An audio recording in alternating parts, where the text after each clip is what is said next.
how to assemble the tattoo kit. Take out the stainless steel stem and insert a tape. Place the grommet into the eye loop on the needle bar. Make sure the tattoo needle goes through the tube naturally. Also, the needle and tape size is matched. Unscrew the tube rest clamp, insert the tube, and adjust the needle depth.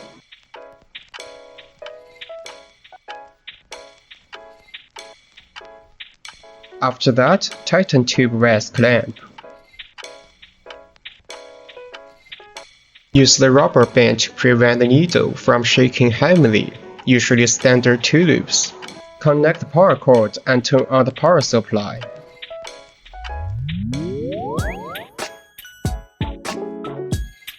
Insert the RCA cord to the line mode. Insert the foot pedal to power supply. Press the LS button to switch to ladder mode. If the machine doesn't work, please make sure the power supply is under ladder mode.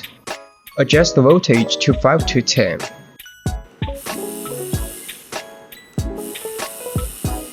Press the pedal and then start work.